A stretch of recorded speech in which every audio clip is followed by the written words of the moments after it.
The show is a breeze full of vibes. The audience is pumped, screaming like tomorrow won't come. The colorful lasers flash everywhere, the smoke in the air bouncing them in a kaleidoscope of light and color. The build-up of the track is intensely playing, the crowd getting more and more excited for the drop. Up on stage is me, Risya, my hands bouncing around the mixer like a ping pong ball. My heart is exhilarated, hammering on my ribs as fast as the kicks in the build-up. When the drop is a beat away, I grab the microphone beside the mixer with my left hand and hold it up to my lips. "Let's go crazy!" I yell. And then the drop hits as I swing my left hand toward the audience. The lasers grow in number, the audience's shouts turn louder, and the beat drop makes them jump. I even start jumping as well, as if the song forced me to. The bass adds plenty of groove, the melody carries a euphoric vibe, and the neon lights flash to the rhythm of the kicks and snares. It's enough to make the whole world go wild as if they were here. I smile mid-jump. It took a year to get here, and all the work paid off. Before I know it, the drop ends, and so does the music. It's the end of the show and the world tour. Before I turn to leave the booth, I snatch the microphone one more time and make a finishing announcement to the audience.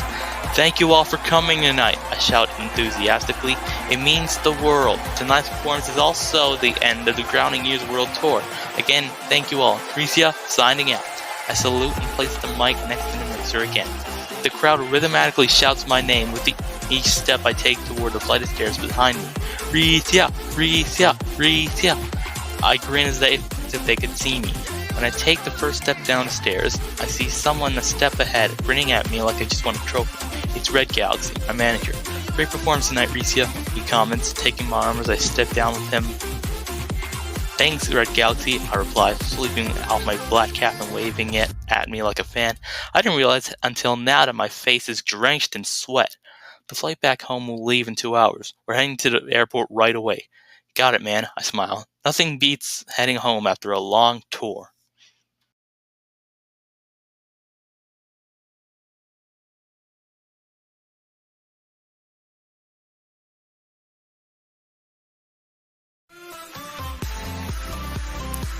The plane is high in the sky. I'm sitting comfortably in the window seat like I always request. The sunset gives the clouds below a pink tint, and they smile at me. I wave my feet back and forth, taking a chance to admire the legroom I have. Ahead of me is a screen playing the credits of a movie I stopped watching halfway through. Beside me is a pretty big table with a cup of coffee and my phone that I can easily turn toward me. Man, first class always gives you a great experience. My gaze suddenly lashes onto my necklace. It's golden, it shines with the sun, and shaped like DNA. I suddenly remember who gave it to me. Micha, my sister. I haven't seen or called her since I left for the tour. I look away from the necklace, knowing what I have to do. I'm going to visit Micha the instant we touch down in Indonesia.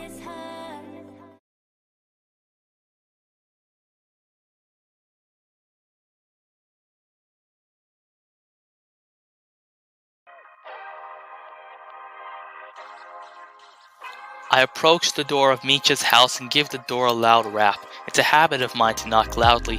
Lush grass looks up at the sun beside the porch, which itself is also glistening. It just rained, and a rainbow has appeared above me. I look up at it before the door swings open. It's Micha. She's standing in the doorway with her hand lashed on a doorknob. When she sees me, she smiles, but not the smile you'd really expect. She puts her arms around me in a sisterly hug. "Welcome home, Risya. How was the tour?" I hug her back. "Thanks, Micha. I loved the tour. You should have come with me when I offered. Why didn't you?" Micha leans back and stops hugging me. Her eyes linger about. That's strange. Some business stuff. The boss isn't a sunshine and rainbows person. Nor are the haters, but trust me, I can handle those. Micha nods. "Come in, please. I'm making some sweet tea." Once I step in, I remove my cap and politely hang it behind the door. "Yes, please. Thank you very much." I take a stroll toward her living area. Surrounding a white coffee table are 3 small green couches. I sit at one of them and think about the tour while I wait for the tea. From the first demo on SoundCloud to my most viral song, I've walked through fire. Overcoming musicians' block, dealing with hate, and the constant spotlight. It's tough. I'm even surprised that fans didn't approach me at the traffic lights. In other words, my journey has had some turbulence here and there, but that doesn't keep me from moving forward. No one becomes famous without obstacles. Micha finally arrives with 2 steaming mugs. She sets one on the table near me and sits on the couch opposite of mine. What are your plans now, Risya? Micha calmly asks, her eyes focused on the cup as she stirs with a spoon. No idea, I admit. Maybe a short break, I guess? Why'd you come seeing me? Her eyes fall on mine. I thought you'd probably go see our parents. Why me first? I wanted to tell her that you crossed my mind when I saw the necklace she gave me, but I don't. Instead, I answer, just because you're my sister, of course. She briefly giggles and smiles as she takes a sip. That one again. It's a fake one, the kind of smile that tells someone they don't want to be around you. I've seen Micha smile many times, but not like this. Has something happened? Was my answer bad? What did I even do? And I'm about to ask myself another question, the doorbell rings. Our eyes dart toward the door. Micha's about to get up, but I shoot out a hand to stop her. I'll get it, I say, standing up and walking toward the door. Okay, thanks, Risya. You've always been called the good brother. I chuckle as my feet stop by the door. Who is it? I ask. Please open the door, Risya, a gruff voice says on the other side. We want to have a little talk. My heart does a cartwheel, an intimidated one. How do they know I'm in here? Maybe it's one of the neighbors who saw me. Nothing to be afraid of, Risya. But then I look through the people. It's a group of men, dressed in pitch black suits. Their gray masks have red and black marks on them. All of them. But what really makes my heart start running are the holsters and guns they all have on them. The man in the middle also has a large white cylinder, which he's carrying like paper. It's one of those things someone would use to bust a door down. I gasp quietly and rush back to the living space. Micha's in the middle of another sip when my facial expression makes her eyes widen. Get down, I whisper. Oh, like that one song, she asks. No, get down now. Micha nods hesitantly and lowers herself onto the floor at the same time I do. I close my eyes, bracing myself for the worst. Then there's a muffled gunshot from outside. Let us in now, before we make you. The scream sends a shockwave through my ears. They hurt instantly. I gulp and look at Micha. She's just as terrified as I am. How are we going to get out of this? But then, gunshots. They are coming from right outside the door and hitting the wall above. A smaller wall is already covering us, but even then, my heart instantly starts sprinting. I shut my eyes and try to stop myself from screaming. The door suddenly falls over. I can tell from its thud. Get in here and get 'em out, one of the men yells. Then there are footsteps, getting closer and closer. I'm careful not to move my head, as if it would give away our location. But then I spot my sweet teacup on the table and grab it. The drink will have to go, but I know what I need to do. When a guy steps into our view, a gun in his hand, I hurl the cup at it. Sweet tea pours on the floor, and more of it splashes when the mug hits. The intruder knocks over, dropping his gun, and thuds onto the floor. The mug shatters at the same time the man's head bangs on the ground. I move my hands, beginning to crawl toward the guy. That's when my eyes dart to the packets of ammo that have spilled on the ground. I snatch it away like a cat and then the gun. It'll be handy later. I sense Micha trying to get up. I know her that well. But I throw a hand to stop her. Stay down, I mouth as I turn toward her. She obeys. And then, in a single, sudden gesture, I throw myself up and begin shooting at the doorway 3 times. I hear a few grunts, but I doubt that I dealt any damage. I keep myself so firm that the recoil of the gun doesn't stop me. I then stand up with Micha and rush towards the nearby back door. It's already unlocked, so I stealthily open the door, step out, and silently shut it. We're as quiet as mice but scared as cats. Micha and I rush through the path of pebbles laid down by the side of the house. Our steps still make noise, but I don't care about that anymore. We have to leave. When we approach at the end, I slow down and check the driveway. There's a black SUV so humongous that it takes up more than half of the space. None of the men are out here. They are all probably inside the house now. We walk beside the vehicle while crouching, using it as a hiding place. With my car keys in hand, I unlock my blue car, parallel parked on the curb beside the driveway. It lights up briefly, but makes only a small noise. We slip into the ride smoothly as I quickly start the engine. I roll down the driver's seat window, pull up my gun, and expertly shoot the back tires. They hiss as air pops out of them. Micha is still fearful as I look at her. What are we gonna do now? She asks. I put a hand on the wheel as I answer. And then I pull away.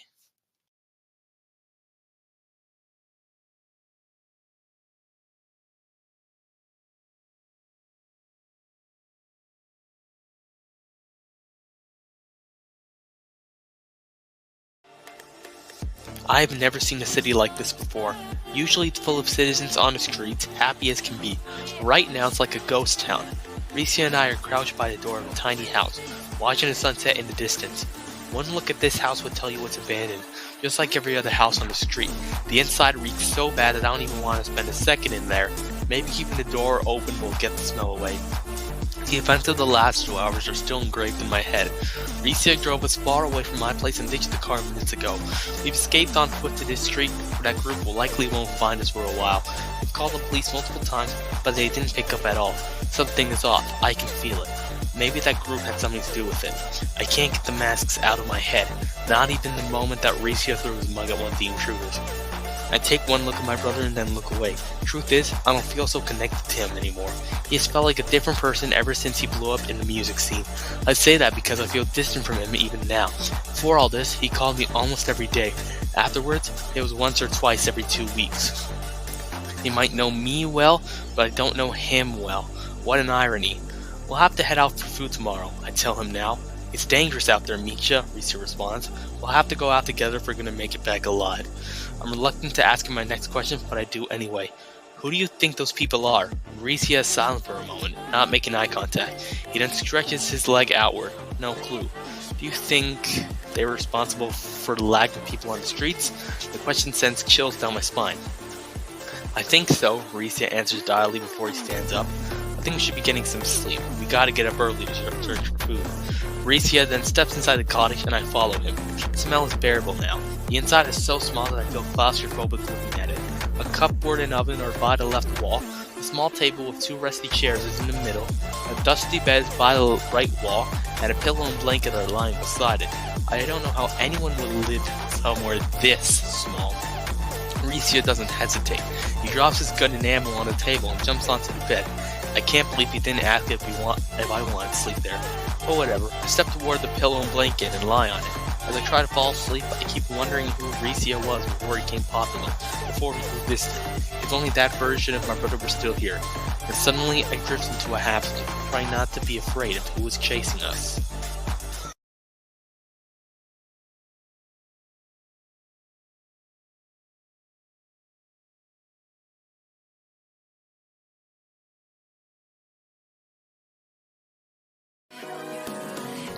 When I first met my manager, RedGalaxy, it was after I released my second viral song.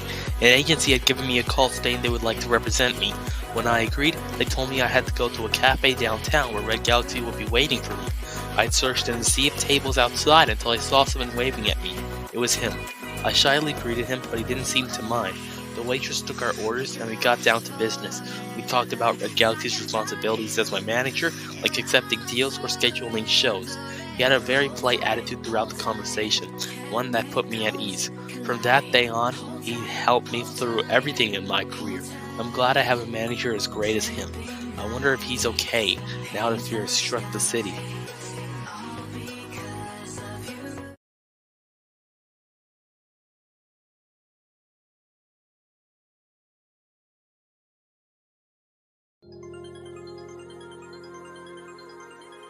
I wake up to the faint sounds of an engine outside. I jolt awake in my bed, my breath shallow and cold. I swing myself off the bed, careful not to wake Micha up, and then grab my gun and ammo. I step outside to the bright morning and look around, wondering where the sound came from. I look to my right and see something that makes my heart pound fiercely. In my stand-in, I freeze. A black SUV is parked by a curb in the distance. Someone in an all-black suit and mask steps out of the vehicle. In an instant, I recognize that person. It's one of the men from the group who attacked us yesterday. Does he know where we are? But then I noticed something else that swaps my fear for confusion. I shot the back tires of the SUV when we made our escape. This must mean the SUV is a new one. That also must mean that the group is bigger than I thought it was. I step backward, doing my best to hide from the man's view while also trying to get a good view of him. After a few seconds drag on, I see him again. He has his gun pointed out as he scans the place, seeming to look for somebody. My heart begins thumping hard against my chest. If he sees me, I'm done. But then instinctively, I put my gun up and point straight at the man, who was looking straight ahead of him. I pull the trigger twice. Red sprayed as the shots hit. The guy jerks to his side and crumples on the road. He drops his gun as he goes. I pocket the gun and dash at his figure, avoiding the puddle on the asphalt. I throw my hands into his pockets, searching for more ammo, but then my fingers brush upon a small, smooth surface inside. I pull it out. It's a white card with red words printed on it. It reads, "Part of the Kegatuan group." So that's what this group is called, Kegatuan. I hear footsteps from behind me. It's Micha. Her eyes keep fluttering between open and closed, and her steps are weighted, as if she was only half awake. I heard a gunshot, Risya, she says, rubbing her eyes. "Everything okay?" "Yeah," I whisper, looking around to ensure no one else is here. "Look what I found." I show the card to her. Micha's eyes briefly move around, reading the words printed on the durable paper. "The Kegatuan is what we're up against?" "Looks like." I rise into a stand again. "We have to head out to get supplies. Please stay close unless I tell you otherwise. Got it?" Micha nods. "Got it." We step away from the fallen figure and make our way down the street. When we reach the end, we turn the corner. As we go, we scan our surroundings to make sure the Kegatuan aren't watching us. They aren't here at all, though. We continue to look around as we keep walking. We're looking for a shop we can raid for food. My stomach roars. I haven't eaten for a whole day. I could eat a horse right now. After walking so much that my legs are burning, my eyes latch on to its line of smoke rising from the street parallel to us. Micha and I stop in our tracks, watching smoke rise in a river of darkness. "Micha," I say, "stay here." I point to the end of the fence near us, and then I point to the other end. "I'll go see what's over there." Micha nods like a student to her teacher and presses her back against the edge of the fence. I slowly creep along it as I look toward the end. This is either a trap set up by the Kegatuan, or we found someone who can help. I look at Micha, who's now dangerously far from me. She gives me a thumbs up, signaling she's alright. I return the gesture and then look away. Before I look at the source of the smoke, I take a deep breath to calm my quick beating heart. Then I brace myself as I turn around. A lone campfire sitting on a path leading to the front door of a deteriorating house, drawing the line of smoke. There's no one around it, at least no one I can see. As I'm about to step back, I feel someone creeping up behind me. Either it's just Micha or I'm screwed. I suddenly hear the cock of a gun. My heart immediately starts hammering. "Who are you?" I hear a strong and gruff male voice scream. "You're not one of them, are you?" "One of whom?" I ask, slowly raising my hands. "Part of the Kegatuan. You might not have the mask or the suit, but for all I know, you can just be disguising yourself. I'm not going to make the mistake of trusting." "No!" I suddenly hear Micha scream in fright. "Don't do it! He's my brother!" "Your brother, eh?" the man says again. "Does it mean you are both part of the Kegatuan?" "No," I counter, turning around to face the guy. "We're only looking for help. We saw..." "Wait, Risya?" The man's anger subsides, replaced with surprise as he lowers his gun. "Is that really you?" "Guilty as charged," I reply, giggling at the irony. He was just boiling on my presence a second ago, and now he's in shock after he's seen my face. "That's my sister, Micha, over there." "Yep, that's me," Micha confirms. "Pleased to meet you guys." The man leans forward and shakes my hand. "I'm Ray." He then shakes Micha's hand. "I assume you guys are hungry. I got a lifetime's worth of food from a store. Maybe we can share? I even got marshmallows to toast over the fire." I sigh in relief. Finally, we can eat. Let's do it.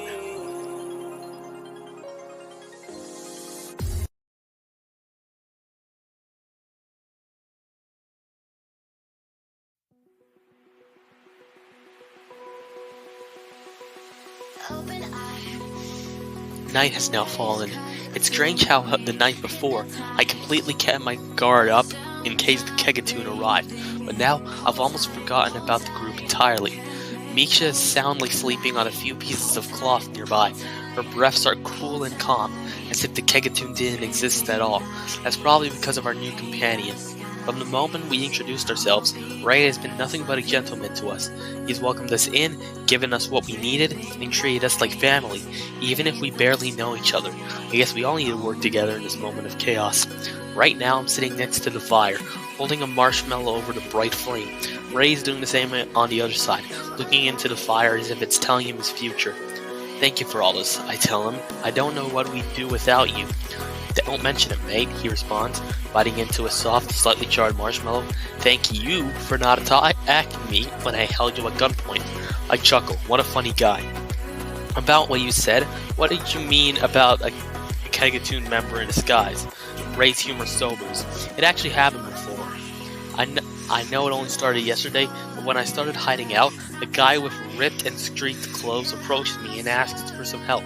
A card was sticking out of his pocket, and I pulled it out once we sat down. He told me he was part of the Kegatuan group, so I pulled out my gun, and I think you know the rest. I leaned backward a bit in surprise. Okay, I didn't know that. That's why you should always be careful about who you trust, Risya. I think you know the saying, a wolf in sheepskin. Alright, I say before I bite into the soft, sticky marshmallow on my stick. Before I forget, when you pointed your gun at me, I didn't even know you were there. How did you hide so well? The thing is, Risya, I'm actually a cop in my home country of England. Oh, so you're not from around here? I dig into the marshmallow bag on my right and impale one of them on a stick.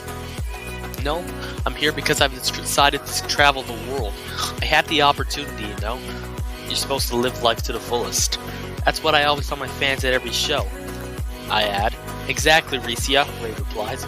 This is my first destination. I thought I'd have a great stay here, but things didn't turn out how I anticipated. You didn't expect the cult to be as destroying everything in their path? Absolutely not, Ray bursts out laughing, and I do too. Then he continues, I've learned all sort of skills in the police academy. It's coming in real handy in this situation. So you're trying to get back home? Is that what you're saying? I ask. Pretty much. I have my parents there. I was thinking of bringing them on my travels, but looking back, I'm glad I didn't. After a moment of silence, Ray speaks up again. Let's stay together until we can bring the cult down. His face toughens. We can do this, Risya. He puts out his fist for a bump. I nod. Let's get this over with. I return to fist bump. Now that we've found a companion, Micha and I aren't alone in this anymore. We aren't alone in surviving this threat. Let's get some sleep now, Risya, Ray says, putting away his stick after finishing his marshmallow. We've got a lot of work to do in the morning.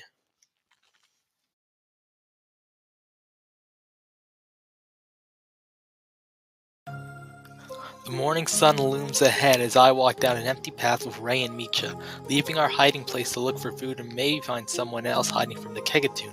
I haven't seen another person for so long that it feels like we're the only ones on the planet. In the morning, I made the mistake of telling Micha that Ray's a cop in his home country, and she has since become a machine asking endless questions. Ray doesn't seem to mind, but my ears feel like they will break if she asks another question. Do you think you could teach me how to use a gun? Ray and I stop in our tracks as our eyes snap toward Micha. She did not just ask that, did she? You know, Micha clarifies, if I have to defend myself. Ray's frown transforms into a smile in the blink of an eye. Sure, mate, I'll teach ya. Wait, I interrupt. Should we teach her, though? I don't see why not, Risya. It's not that hard to use a pistol. Alright, I raise my hands and step back. Ray takes out his gun and then shows it to Micha. I watch as he then tells her how to cock the gun, shoot it, and resist the recoil after firing. We don't do any shooting, though. Micha keenly pays attention to Ray throughout the lesson. Remember, Ray finishes, only fire when it's absolutely necessary. We don't want to waste any ammo. Micha nods. Okay, Ray, thanks. She hands him the gun, but Ray declines.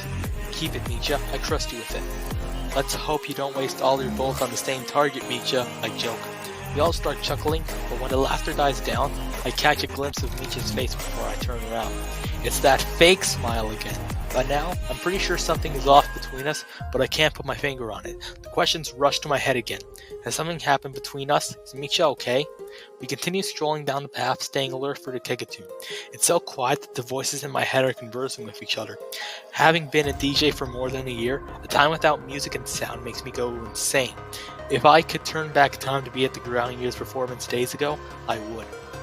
Suddenly, as the voices in my head start to grow louder, Ray suddenly grabs me from behind and pulls me back. I'm about to throw my arms in protest, but then I see it.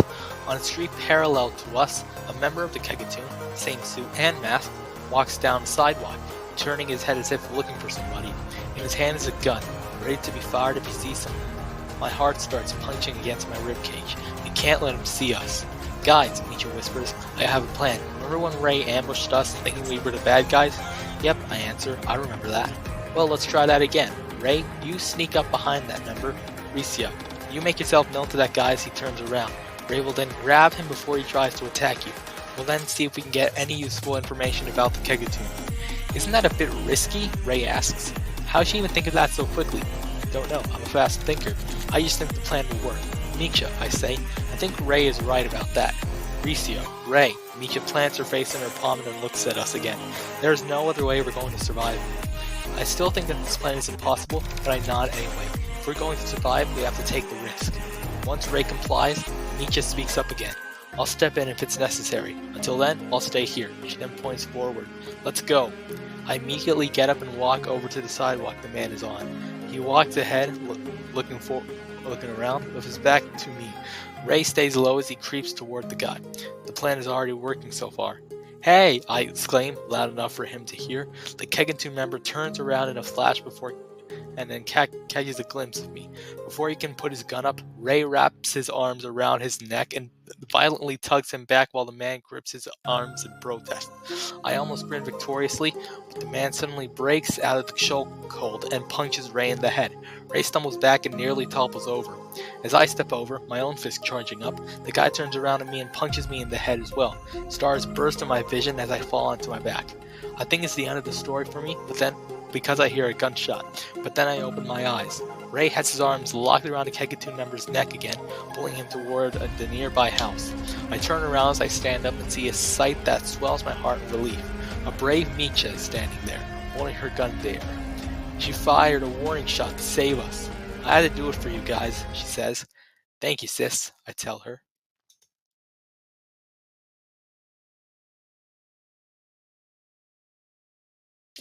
Risya and I step toward the spot where the Ray is holding the man captive. He still has his arms folded around his neck as the guy attempts to pull them off.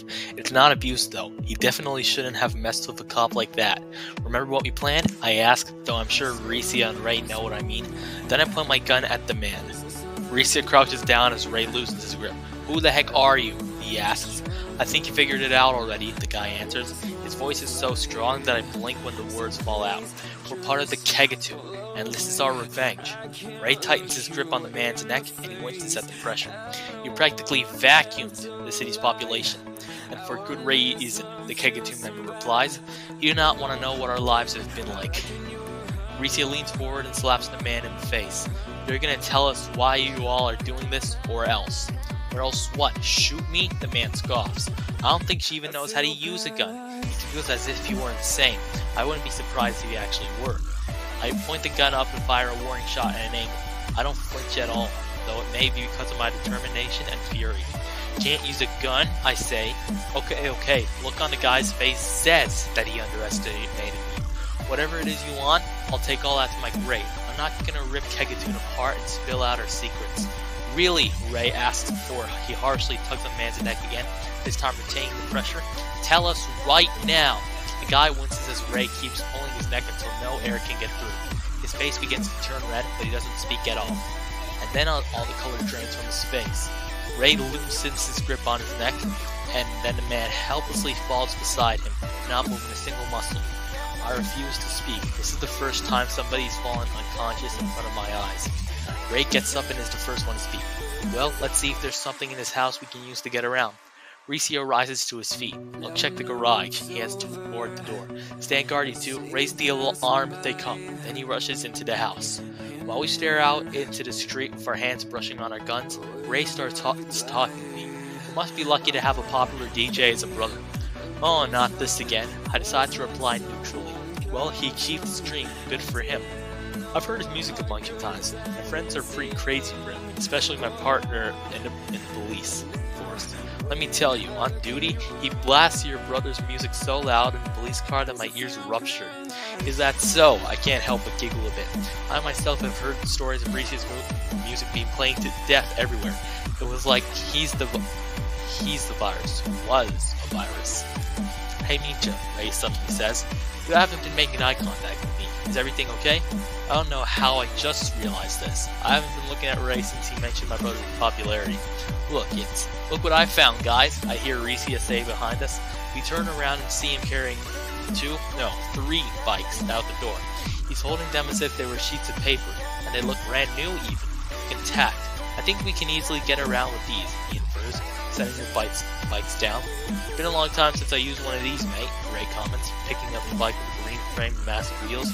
Still, I trust my muscle memory. I choose the bike with the red frame, while Risya goes for the purple one. Once we're all set, we press our feet down on the pedals and begin riding down the street ahead of us.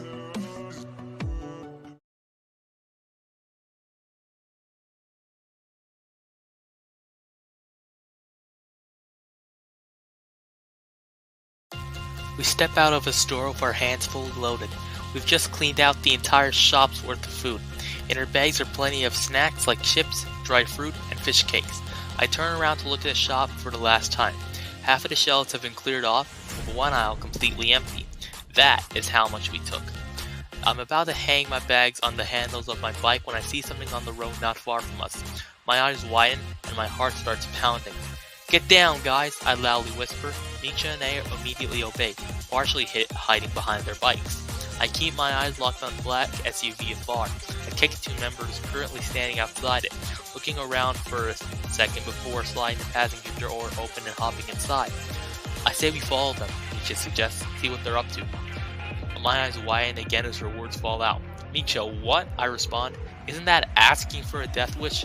Come on, Risya. If we did it last time, we can do it again for sure." "How will we do it though?" Ray asks. I say we follow close behind, and then when they stop, we see if we can gather any information from them. I look at Ray, then back at Micha, and sigh. "Let's do it." I pull out my gun as well, but we have to be ready if they attack us.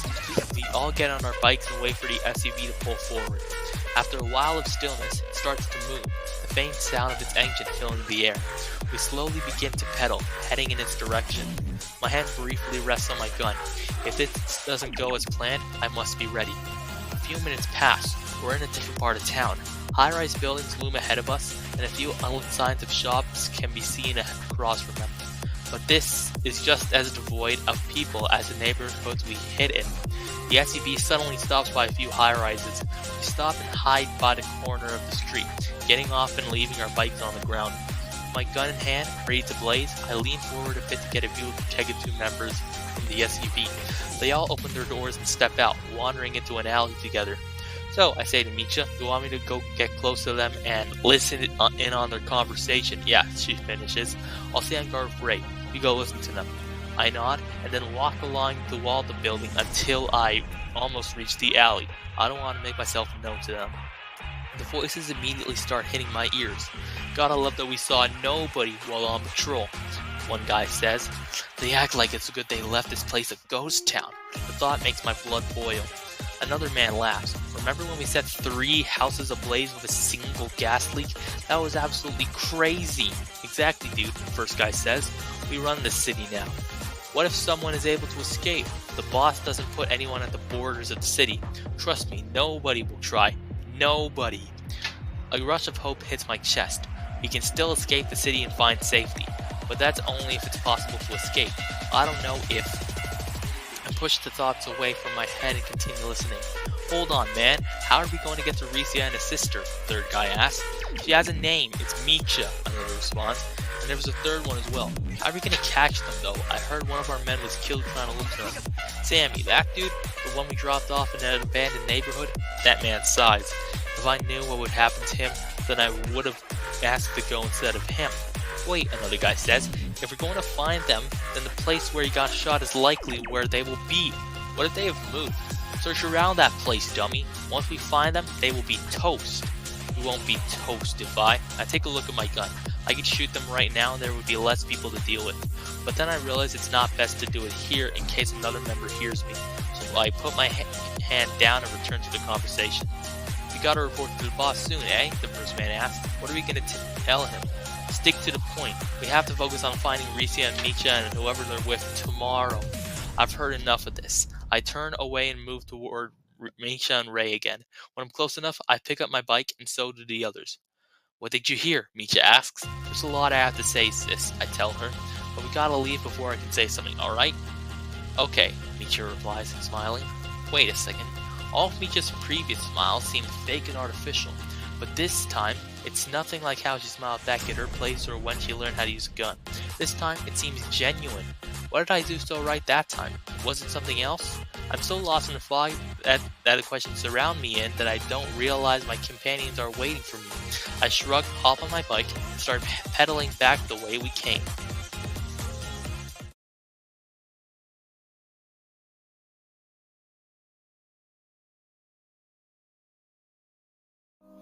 The setting sun bleeds an array of colors across the sky as I bike back to the hideout with Ray and Micha.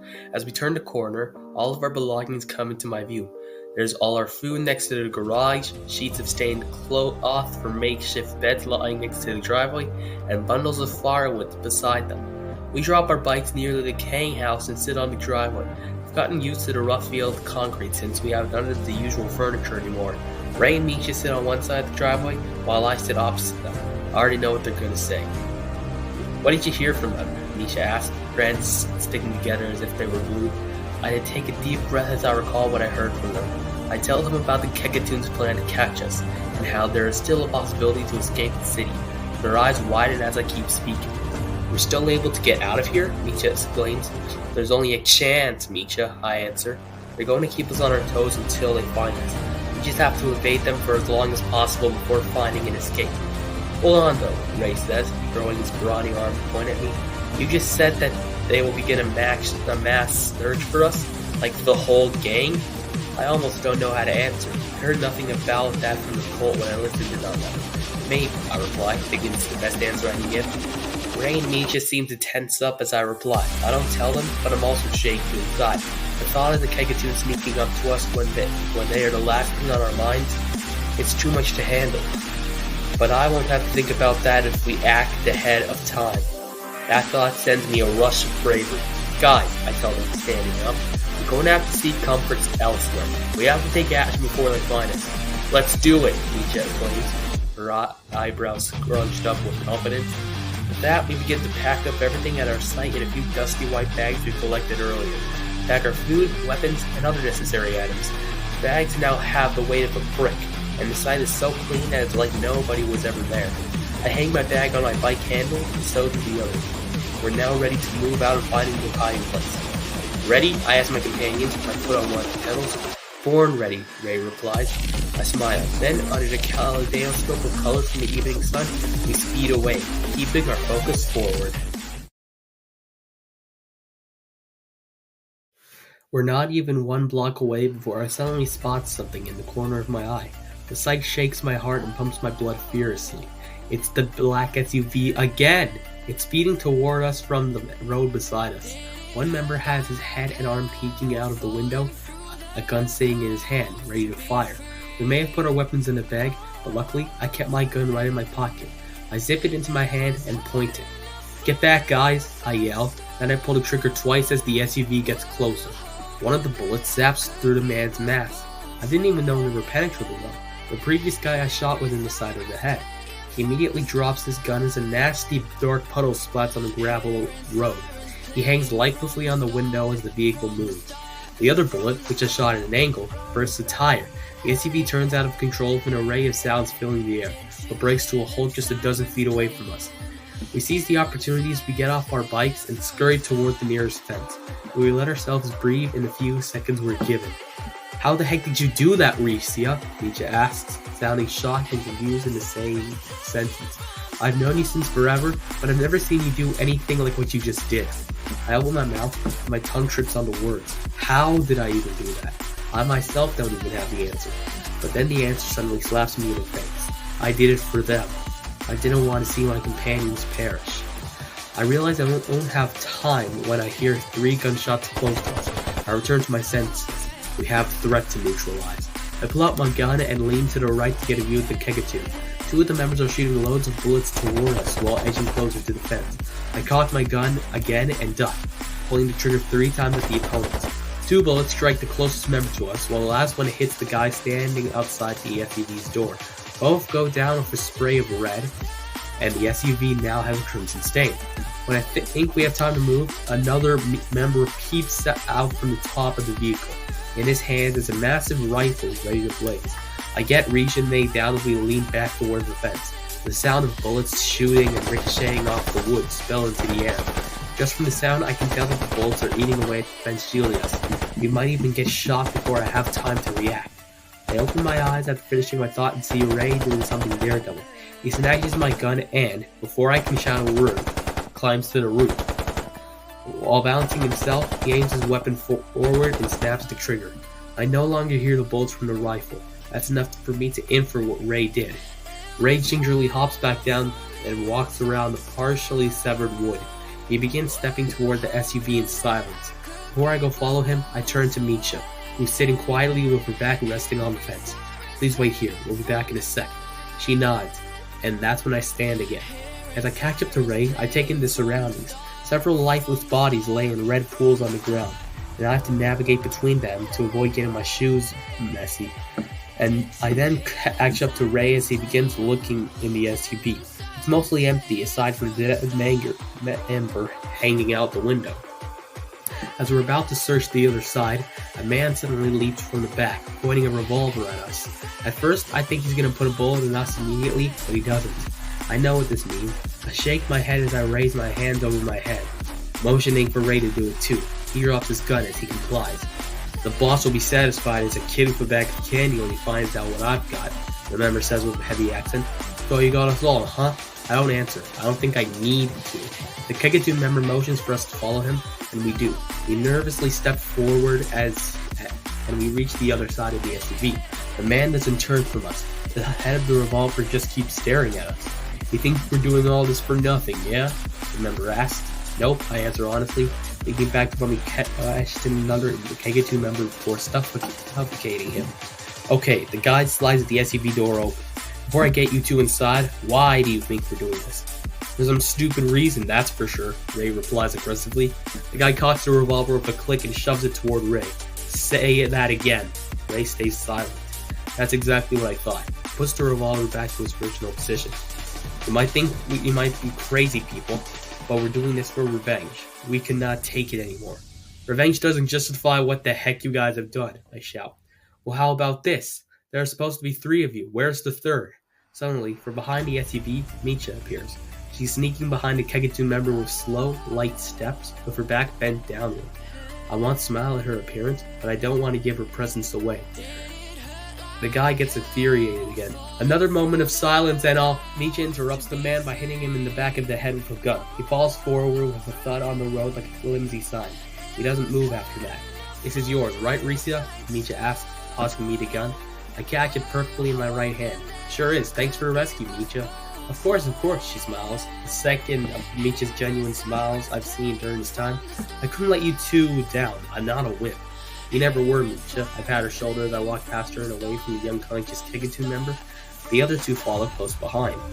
We pick up our bikes again and make our escape, leaving the messy battlefield behind.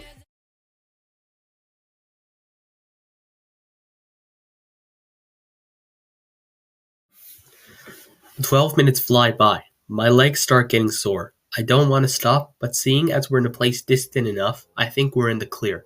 I stop pedaling to slow myself while the others keep going. At my sudden pause, they turn around and brake too. It's like a chain reaction. I think we can stop here, I tell Ray and Micha, getting off my bike and stepping towards a nearby house, which is destroyed to the point that it seems like a ghost. Once we're both stationed outside the deteriorating house, Micha looks up at me. Risya, I got something to tell you. Sure, Micha, I answer compassionately. What's up? In private, she whispers. Alright, Micha, whatever it is. I then look at Ray, wondering what he'll say about our private conversation. Go ahead, Ray responds assuringly. Before we can rise to our feet, the sound of a gunshot pierces my ears. It nearly gives me a heart attack. I look toward the road where the shot was fired. Oh, we can't even catch our breath without them around. 3 men from the Kegatuan are eerily leering at us. From their stare, I already know what they're going to do. I reach into my pocket to grab my gun, but all I find is air. I pat both my dusty pockets, but the gun isn't there. I begin to shiver at my realization. Looking for something? The member in front asks before holding up a gun. My gun. We found this as we were searching for you. You know how much blood and sweat went into finding you, peasant? Another asks, his voice violent and frightening. Now we finally have you. I slowly raise my hands. My emotions may be calm, but I'm shivering inside. I glance at Ray and Micha, who have done the same. There's nothing that can be done now as the Kegatuan members raise their firearms. Bullets suddenly fly, but not from them. They come from the right and soar straight into the Kegatuan members. They jitter to the side before crumpling onto the ground.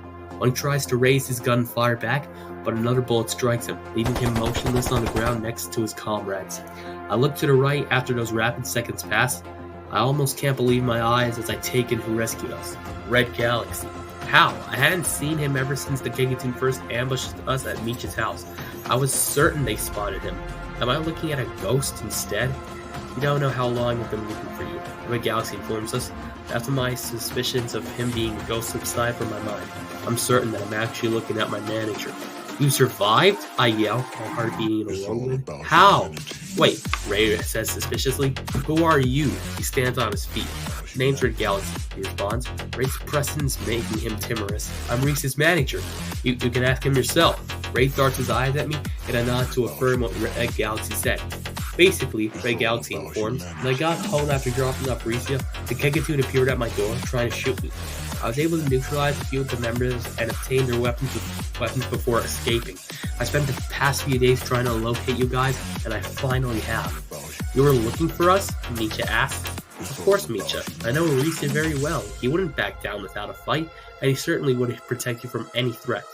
I walk over to RedGalaxy and hug him. Thank you for saving us, man. Don't mention it, he answers, patting my back. I'd go great lengths to take a bullet for you. Once I detach from the hug, Micha snaps her fingers. Risya, our conversation. I turn to her. Oh, sorry, what did you want to say? Micha gestures for me to follow, and we walk behind the house to speak together.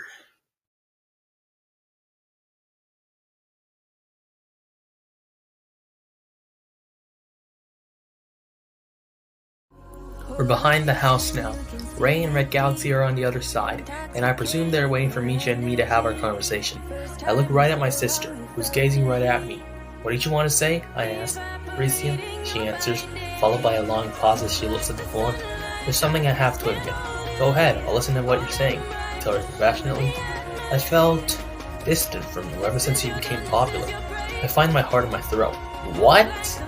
You didn't call me that often anymore, so it felt like I didn't know you anymore. I didn't know if I had the choice, but I was ready to leave you behind. I'm about to argue back after Micha says that she wanted to throw me away. After all, why would she want to put me down and let me disappear? But then I realize she's right. I've been putting a fog between us, and I didn't even know. That explains why she's been putting on fake smiles all this time. It was all my doing. But then, as we've been facing the Kegatuan, Micha continues, a little teardrop streaking her face, I felt the fog clear between us. Now I feel like the Risya I know is here again. We've been one throughout this dire time. I had no idea, Micha, I say to her. I'm sorry for that. Put my hand on her shoulder. Believe me, I am. Now I've been thinking, Micha resumes, still refusing to lift her head. What if we don't survive against the Kegatuan? What if, no matter how much we try to defend ourselves, I somehow lose you? Small rivers slide down her face. It's becoming more and more possible every day. The thought of losing you is also horrifying for me, I respond quickly. But if we push that aside and just focus on coming out on top, then we won't have to worry about it. We're siblings. We're born to work together no matter what. Micha finally makes eye contact with me. Her eyes are still glossy, but she seems like she's forcing the tears back down. In that moment, it feels like she's touching my heart the way she always did years ago. It's something I haven't felt in a while, ever since I rose as a DJ. In that moment, I feel our bridges connect again. Instantly, like light filling a room, Micha wraps her arm around me and hugs me. I don't hesitate to return a gesture to my sister. This moment is overflowing with sentiment, as I realize that we're restoring the bond we once had in our childhoods and teenage years. I don't want to escape this feeling. I keep relishing it. If I can make it so time stays locked in this hug, without the bloody Kegatuan on our tails, I wouldn't hesitate to do so. It's good to have you back, Risya, Micha tells me. For Risya, I know. I finally pull away from the hug, and I smile at her, my sister, Micha. It sure is good to be back. We walk back to the front of the house. Ray is dusting off his hands on his trousers, while RedGalaxy subtly observes the street like a security guard. The bodies of the Kegatuan aren't there anymore, seemingly having disappeared into thin air. Ray's eyes, wolf-fierce in the moment, lock onto mine. We just got rid of the bodies, he assures. How did you do that? Did you bury them? Micha says. We have our ways, Micha, RedGalaxy giggles. Anyway, I redirect the conversation. Sitting on the concrete below my feet, we have to decide what to do. The ball's in our court now. I gaze at the sky, which is slowly losing to the night approaching. It's the only thing in the scene that feels alive. A sharp contrast to the demolished houses meeting with the sky. Yeah, Ray agrees. The Kegatuan will be just as relentless in searching for us, if not more. He enunciates the last word so hard I nearly flinch. Ray's been a great person to us all this time, but it seems like the pressure from the Kegatuan is shrinking that part of him. Guys, RedGalaxy says, I know what we can do, but He trails off his tongue, beginning to stutter. Calm down, RedGalaxy, I interrupt him as he trips on his words for the 100th time. But what? It's going to put our lives in front of bullets. An avalanche of them. I know what you guys want. You want to take down the Kegatuan and flee for safety. But that's going to be like fighting with death. You know I don't want that, Risya. RedGalaxy, Micha speaks up. The voice is firm, shooting knives right at RedGalaxy. When we're together, it doesn't matter if we're going against death. If we're going to take the leap, we'll remain as one. She bumps me with her arm. Right, Risya? I stand tall as I respond to her question. Yes, Micha. So help me if we're going against grave danger, RedGalaxy. I know we can do this. I pause for a second and catch my breath a bit. You may want the best for me as my manager, but these things will have to be done if we're to survive. RedGalaxy nods, succumbing to our words. I know where the Kegatuan's hideout is. What? Ray exclaims in shock. Zume? Absolutely, Ray. It seems RedGalaxy even learned Ray's name during my conversation with Micha. I've been in the cycle of deciding whether or not to mention it once I located you guys, because if we go there, we'd be asking for a death wish. It's a massive house on the far side of town. It's like traveling through a jungle. RedGalaxy continues after a second of silence. If we can travel there, we can defeat the Kegatuan's boss and then find a way to escape. That's what I'm thinking, though. After a moment of unscrambling my mind and thinking, I finally nod. We can do it, right, guys? I raise my voice to address my comrade. Yes, Ray answers. I believe in all of you guys. I'm doing this to get back to my family, and I won't give up now. The Kegatuan may be cunning, but if it's up to us to turn up the heat, then I'll make it boiling. Me too, Micha exclaims. If only we cooperate, then we can see this through. Yeah, I yell. It doesn't matter if the Kegatuan were here at this moment. It doesn't matter if I draw their attention to me. They won't conquer us here at all. My shout reverberates across the ruined neighborhood as if I were in an empty room. Over the past few days, the thought of the Kegatuan being on our tails made my mind go insane with fear. But right now, I feel all the terror vaporize from me. I will hold my head up high regardless of how many weapons they throw at us. Because with the four of us, there is no height we can't reach, nor are there any lengths we can't travel. Shattering this brave moment, Micha suddenly yawns. Her weariness and exhaustion is shown in that single gesture. Shall we get some sleep now, please? I think it would be best to deal with this in the morning. Ray chuckles before he yawns too. I guess this proves that yawning is contagious. I guess we should, mate. We got a lot to do in the morning.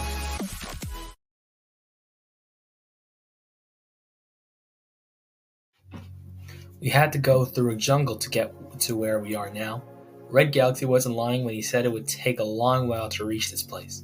This morning, as we hide behind a decaying fence, I gaze ahead at the army of ruined houses. Many of them have burn marks, as if they were set on fire, some with one or two, while others appear as if painted black. A few houses in the distance also have cavities. I bet those homes looked brilliant to live in, but it would be a miracle if someone wanted to live in one of them now. On one of the roads beside me, faint crimson marks stained the gravel, shoving chills down my spine. Innocent lives must have been attacked here, and some probably even lost their lives. My gaze jumps from street to street, ensuring that there are no Kegatuan members out here, even though RedGalaxy claimed that this is where their hideout lies. I trust them after all, but where are they? Did they somehow realize what we planned? Did we ride into a trap? I push all those slots down when I spot something at the end of the street opposite us. I creep closer to the fence for comfort to hide. Two men from the Kegatuan are leaning against a destroyed house, their eyes bouncing around in case they catch a stray bystander. I don't know who they actually be looking for. Ghosts of their victims? Considering how delusional they are about revenge, I suppose so. I see the members glance at each other, and then their heads begin to move as if conversing. That's it, I whisper slyly. I bet the boss is going to be fuming if he finds out how unserious you're being. I giggle at myself. What are you talking about, mate? Ray asks. He's been quiet for so long that his sudden speech shocks me like a spark. My eyes dart to him. Sorry, I answer. Then I shoot a finger toward the two guys in the distance. Risya and RedGalaxy, both beside us, look toward where my finger signals. Sure enough, the members are still talking like carefree friends. I can tell from their moving heads, even if their masks cover their mouths. It boggles me how the Kegatuan can rain destruction on a town but still have the time for an everyday conversation with their buddies. They must be out of their minds. I feel like we should grasp this opportunity, Risya suggests, pulling out his gun. 2 fewer enemies to deal with, yeah? Shouldn't we wait for a better moment? RedGalaxy asks Risya. I feel like other Kegatuan members are watching them. If we shoot at them, then the entire group will be on high alert. It's not the right time. I notice that the 2 members have left their posts and are strolling away. Risya shakes his head and stands. I'm not waiting any longer, he desperately says. He points his gun at the members and snaps the trigger several times. I watch as 3 or 4 bullets penetrate the men as they collapse on the ground. RedGalaxy, Ray, and I dart our eyes at Risya. I notice how dire and solemn he looks, unusual for him, even in our situation. What was that? Ray exclaims. You couldn't have been more impatient right there. What were you thinking? Risya stays silent, a contrast to how daring he was when he pulled out his gun. Wait, guys, RedGalaxy suddenly says. Get back, I see them. We inch closer to the fence so that we aren't exposed to the outside. I'm able to stop the quick beating of my heart in a couple of seconds. Why did Risya do that? Why did he shoot his weapon when it could risk us too? Was his desperation really that high? I lift my head high enough to get a view of the street again. Only my eyes and forehead are vulnerable, which unsettles me nonetheless. I notice that 3 other Kegatuan members are bent down at their defeated comrades, one of them searching for plates for the killer. He doesn't seem to be looking in our general direction, which I take as a good sign. The other 2 members grab onto their fallen men's arm and begin to drag them to the left. Because they seem sure that's where to go, I infer that they are moving toward their hideout. The other member notices what his partners are doing and begins to help them move the bodies. I get down and fill the others in on what the members are doing right now. What do you think we should do? The ball's in our court again. Desperate times call for desperate measures, my friends. Ray says, I think we must do it. Do what? RedGalaxy asks. We gotta go there, to wherever those madmen are going. It's the only way to defeat the Kegatuan. He pulls his gun up. Risya, Micha, I suggest you 2 move out. RedGalaxy and I will stand guard and follow you. RedGalaxy's eyebrows ink as if confused out of his mind, but then he raises his hands innocently. If you're that certain that it will work, I guess I'm in. I nod. I'll do it. Let's go. I then hop out of the fence's comfort and onto the pavement with Risya beside me. We begin to creep along the road with our backs down, our eyes looming everywhere in case the Kegatuan has eyes on us. But I notice how noiseless it is. Too silent. It's not the kind of silence I've heard back when we were hiding. Instead, it's the type that tells me we might have walked into the grasp of danger. However, our situation with the Kegatuan probably altered my brain to the point where I feel every situation is dangerous. Maybe because they all are. When I push the worrying thoughts out of my mind, 2 men leap from the left onto the sidewalk, pointing revolvers at us. I knew it. I knew we stepped into a trap. We've got you now. One of them yells in a deep voice. I can't tell which one though. Don't move. Bullets soar from behind us and hit the 2 henchmen. They go from ready to fire their weapons to jerking onto the ground in a splash of red. I turn around. RedGalaxy and Ray have their guns pulled up in a stance. They rescued us, the second time for RedGalaxy. We'll remain behind, Ray whispers, his voice just low and loud enough for us to make it out. Go, go, go! Risya and I reach the end of the fence, and then we see it. A massive house on the other side of the road, with 3 henchmen standing outside, keeping a watchful eye on the street. It looks spotless, the only building I've seen which doesn't appear abandoned or destroyed. The house is also equipped with multiple rectangular cameras hanging near the roof, which I assume are assisting the Kegatuan in finding, if there are any, other stray civilians. I turn my eyes away and realize more cameras are on the other houses, none of which are pointing in our direction. Good. Being spotted by those menaces is the last thing we need. They shouldn't even have them though. Aren't cameras on the Kegatuan's hideout enough?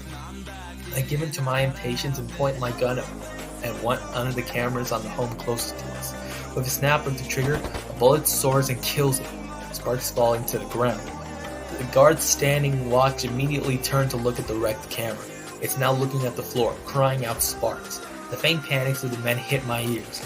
They must not know how it suddenly broke. But then, bullets fly again, but not from me. They hit the guards in the heads and necks as they are distracted. And the sound came from beside me. I turn to see Risya with his gun pointed up. Nice distraction, Micha, he comments. It wasn't meant as a distraction, Risya, I tell him, but something suddenly hits me in the back of the head. Stars burst in my eyes as I fall forward beside Risya. In the blink of an eye, I suddenly don't have the strength to open my eyes anymore. However, I can hear Risya grunt beside me and fall as well. In that moment, I know what's going on. I muster enough power to open my eyes. I turn around on the ground and see two Kegatuan members with massive rifles strapped to their arms. They definitely hit me with those. I look to my left, hoping Ray and RedGalaxy will be there to fire more bullets. But no one is on that road. They suddenly vanished. The two couldn't have aborted like cowards. Why aren't they standing there anymore? You thought you got us all, huh? One of the members says while the other one is grabbing Risya's gun. Risya tries to claim it back, but the henchman is too brawny for him to stand a chance. Before I can stand and try to retaliate, I'm brutally hit with the rifle again on the head. A few seconds later, I feel myself black out. It's over, isn't it? I ask myself in my mind before my vision goes dark.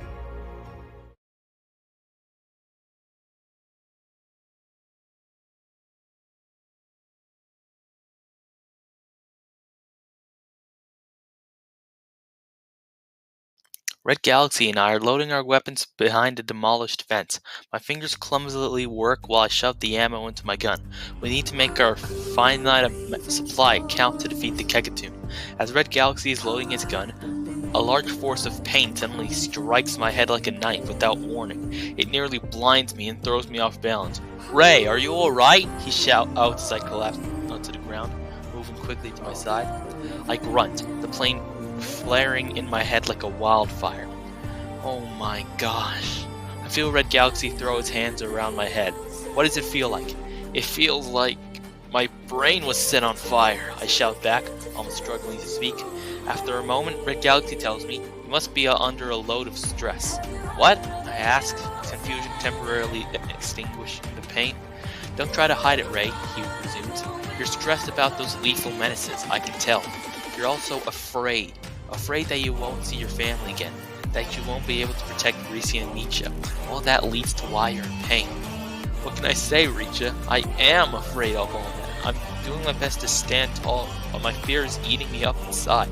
I hold back the tears threatening to release. RedGalaxy dashes for a bag lying beside our bikes. He returns with a fresh plastic bottle of water and hands it to me. I rapidly unscrew the cap and begin to gulp down the water. The cool liquid refreshes my throat and begins to ease the pain in my head like a fire extinguisher, settling the dust to my mind. You okay now? RedGalaxy asks. I stand again. I'm alright now. Thanks so much, man. We're in this together, Ray. I would never hesitate to help you, Risya, or Micha out, and when we eventually reach our objective, I already know how we'll rebuild our lives. I nod with a smile, letting his hopeful words bless my heart. Then I climb the fence in front of me and stand on it. I look ahead at the scene, expecting to catch a view of Risya and Micha making their move. When I see what's actually happening, the bliss disappears, and my blood runs cold. Two of the Kegatuan members are dragging Risya and Micha on the ground toward the hideout. The two aren't moving a muscle as they are moved across the gravel road, and their lifeless faces haunt me when I see them. RedGalaxy hops on the side of the fence beside me and takes a look at what I'm seeing. From my peripheral view, I see his jaw drop. "Oh no," I whisper, the loudest volume I can manage. "We've failed them." "They aren't dead," RedGalaxy confidently says after a couple of seconds. "What do you mean by that?" "Just look at them. Why are the Kegatuan dragging their bodies?" "There isn't any blood on their clothes," RedGalaxy explains. "Their bodies would have also been left there if they were actually killed." "What do you think is going on then?" I ask. "Don't know, but they definitely aren't going to kill them yet." He turns his eyes to me and holds his gun up. "We have to seize this opportunity before things get worse, but now we just have to lie low." I nod at what he says. We let a minute pass. I keep staring at the ground I'm sitting on while taming my heart. I trust that we can save Risya and Micha, but I'm still worried as to what will happen to them. We've already seen just how merciless the Kegatuan are, so I don't want them to think about what they'll do to them, even if RedGalaxy says they won't be killed.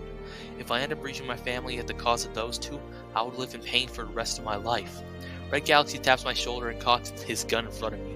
I know what we must do based on his gesture.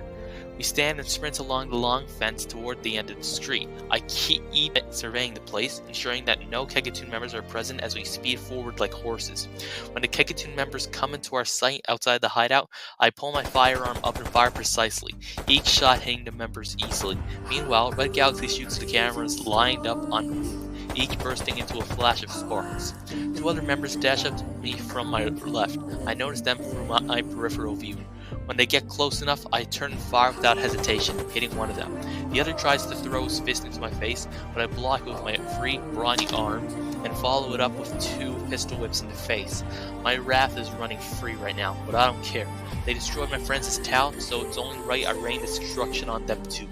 RedGalaxy catches up to me and then zooms forward. "Great work, Ray," he comments.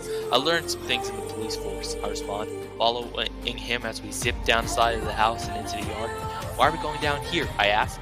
"Risya and Micha are probably captive in the basement," he answers. "Oldest trick in the book, bud." We reach the fence door and force it open, prepared to reach the basement. If RedGalaxy is right, then we can save our comrades and defeat the Kegatuan too. Then in the yard, several Kegatuan members are gathered around a fire, chatting amongst themselves. They all look like clones of one another. They are all rocking the same suits and masks. They don't notice us until 3 seconds later, when RedGalaxy and I freeze on the spot. A chorus of yells hits my ears as the men begin to grab their guns and knives, though I've never seen anyone use the latter. We step toward them as we pull up our firearms, preparing to brawl these miserable menaces as they charge forward at us.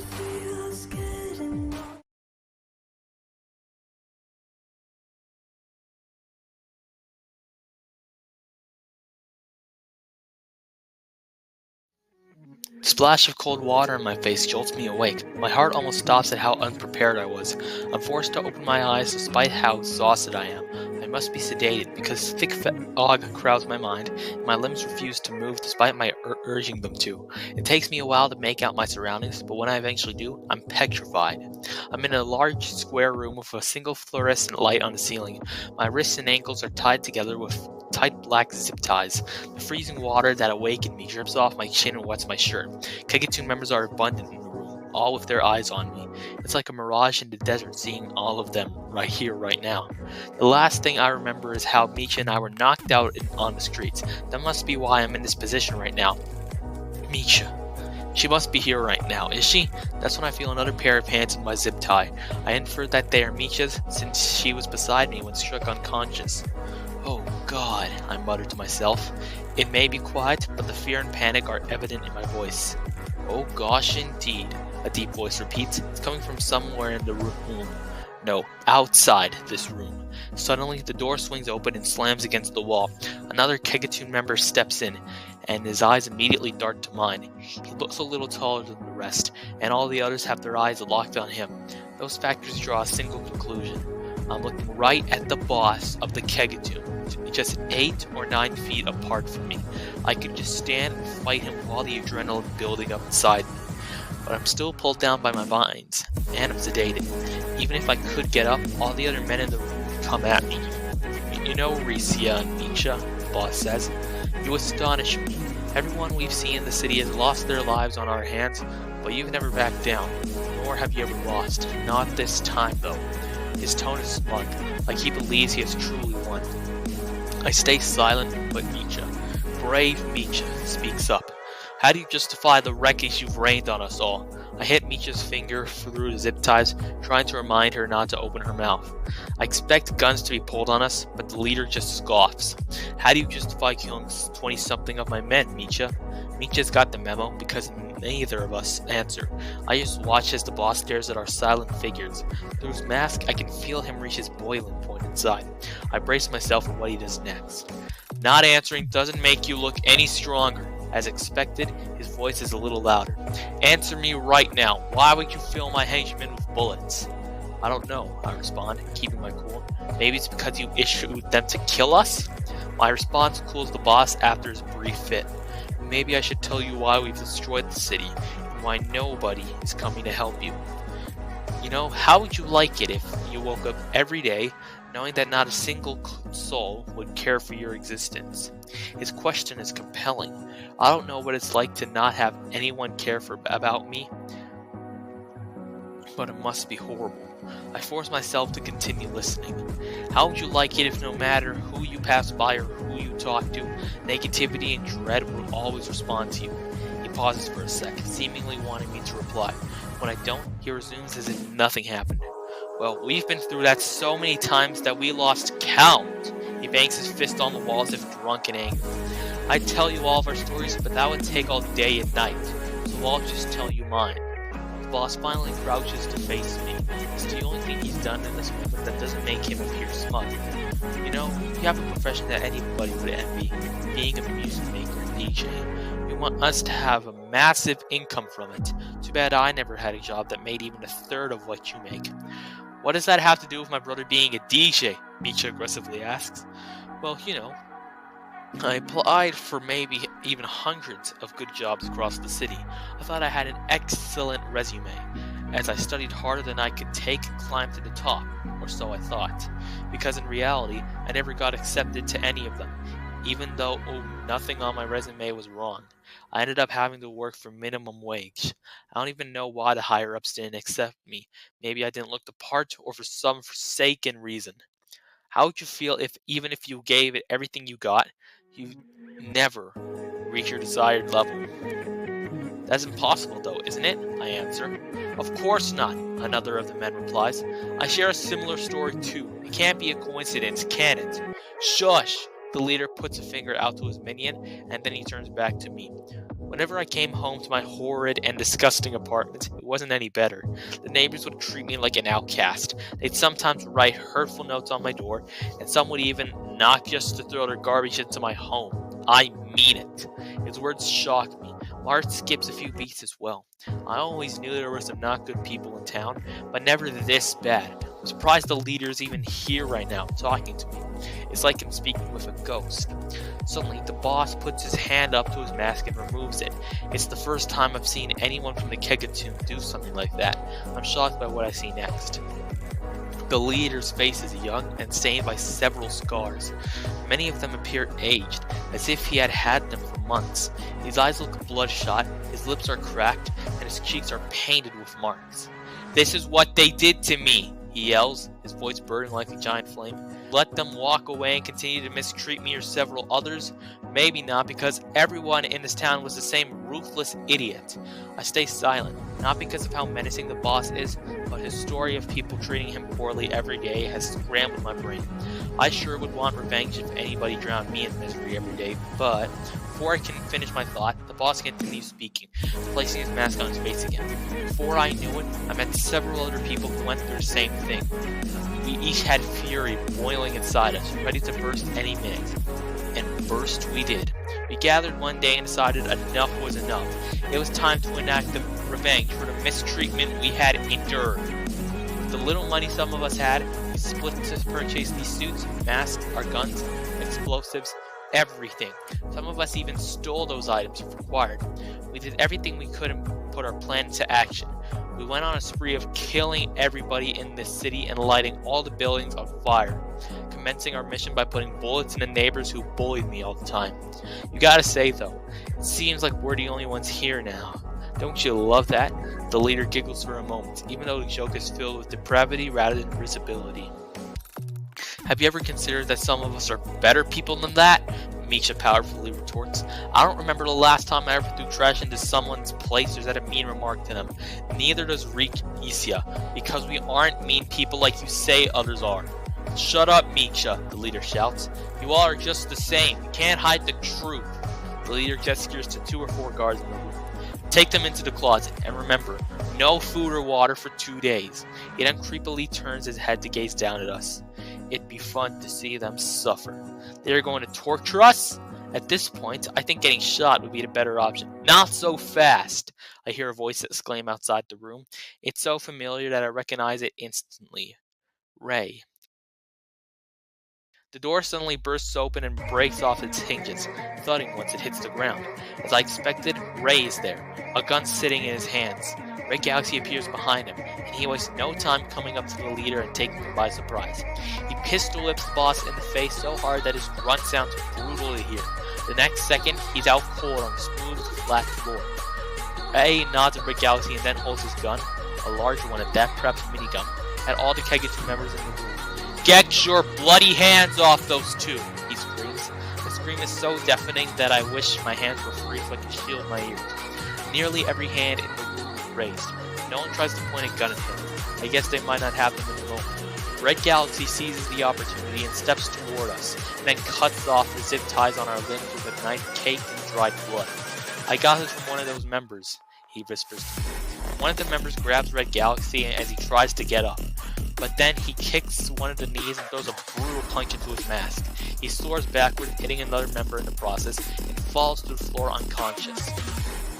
I seize the opportunity and roll toward the door, swiftly getting back on my feet and out of the dreadful room. Micha and I almost leave, but another tall member steps into my path. "Get back in there," he yells, holding a pistol at both of us. Micha doesn't surrender. She lands a punch in the man's mask, to which he stumbles backward a bit with his head in his hand. I follow her attack with a kick of my own, sending the guy off his feet toward the far end of the basement, which has an awful stench, perhaps the smell of blood mixed with sewage. Before I can bolt up the stairs, I suddenly hear a chorus of gunfire coming from the room we were just in. I turn to see Ray viciously shooting multiple Kegatuan members. They all plummet to the floor when hit. The remaining members rush toward Ray, seemingly trying their luck at punching or kicking him. But what Ray does next makes my heart skip a beat. When they are all lined up, Ray swings the head of his minigun across all of their faces. All the members fall to the floor, not moving a muscle, even when Ray kicks them in his stomachs for good measure. "Nice one," RedGalaxy comments as they bolt out of the room and join us on the stairs. This is it. Freedom is so close that I can almost taste it. All of us will. My euphoria crumbles to dust when I hear two more gunshots. Both penetrate the floor and shock us. I turn around to see the Kegatuan boss, without his mask, revealing his vicious eyes, looking at us, with his firearm raised in our direction. My fingers curl into a fist. He just won't give up, will he? "There is a reason I'm the Kegatuan boss, losers," he slyly tells us. "Now here's how this is going to work. You are going to put your hands up and carefully step down the stairs and into the room again, where I will what?" Two gunshots suddenly soar and hit the boss in the head and neck. His neck recoils as his head hits the ground with a satisfying thud. It's almost horrid to cast a glance at his body. "That's what you call a taste of your own medicine," Micha says. I turn to her and see that she has her own gun pulled out. She had fired the shots to save us. "Thanks so much, sis," I say. "We gotta get out of here. We did what we came here for," Micha exclaims. We snap out of the moment and dash up the stairs, finally reaching the outside after a lengthy amount of time.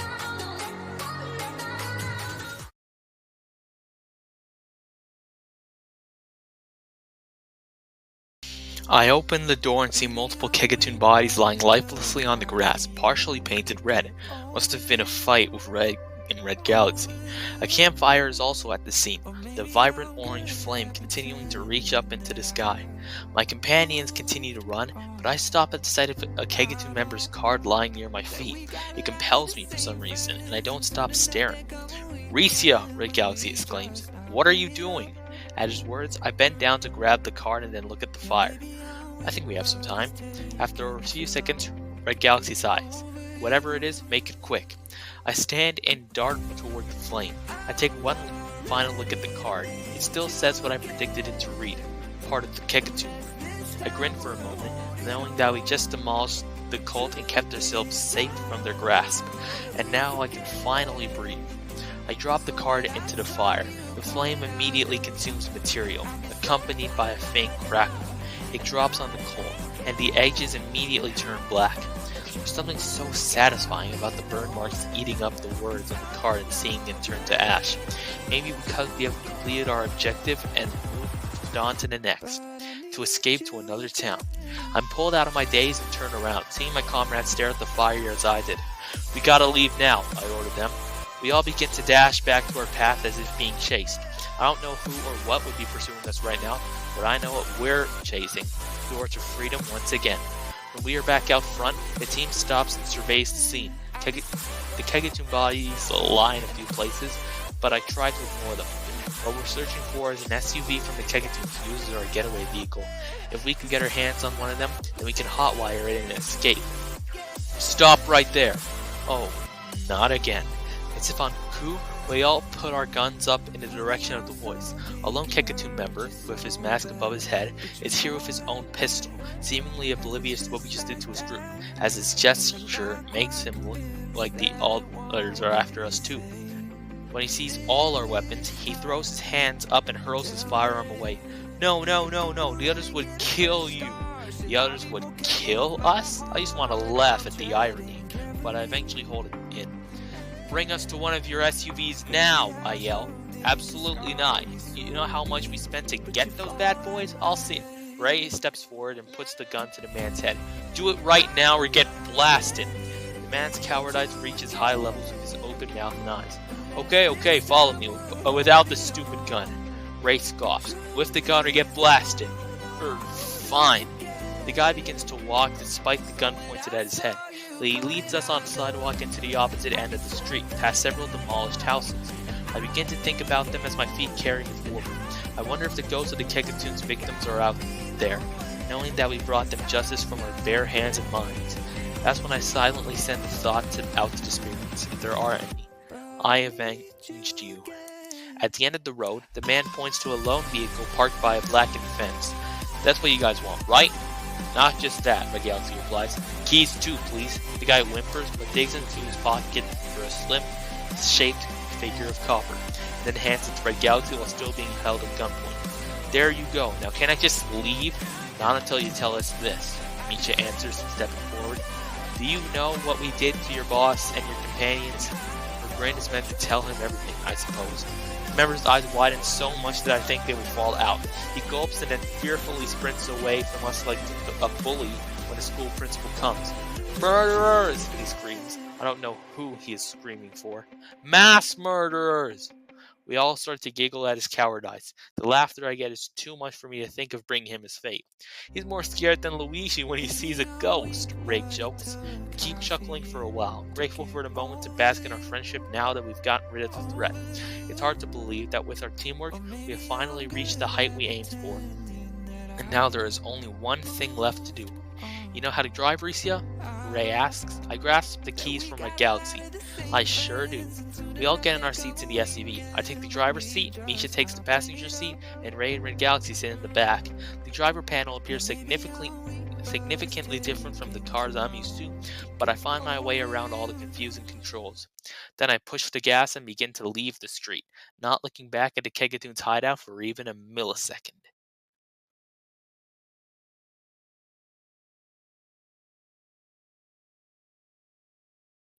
We have long left our city behind. I can hardly believe we just have.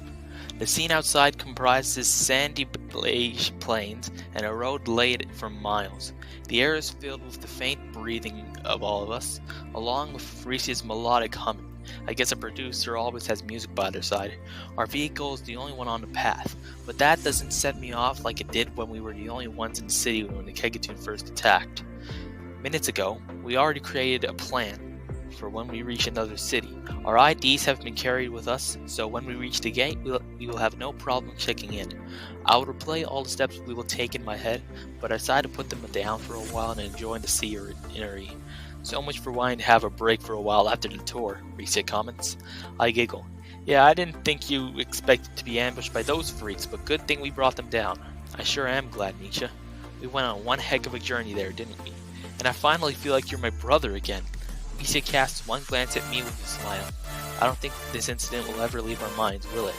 It won't, I don't think, Ray responds. But I could not have done it without you guys. I'd be a dead man if it weren't for you. Risya chuckles. I'm glad for you all, too. I guess you'll have to leave when we settle, Ray. No. Ray leans forward. I've decided to stay with you guys for a bit before flying back. Hopefully I can get my passport, since I seem to have lost it all when the Kegatuan first attacked me. And now I've lost my appetite for traveling the world after what we just experienced. Why though? Don't you have a family to see? RedGalaxy asks. I can't just leave after all that you've helped me with. I can't just take all that you've given to me and burn it to ash by leaving the first chance I get. Absolutely not. You guys saved my life, you know. Well, if you're staying a while, we're fine with it, I respond. Here's to a new beginning for all of us, Risya comments. I look out the windshield toward the blinding sky, and I can't help but smile and enjoy in the light of this moment. A new beginning indeed, I reply.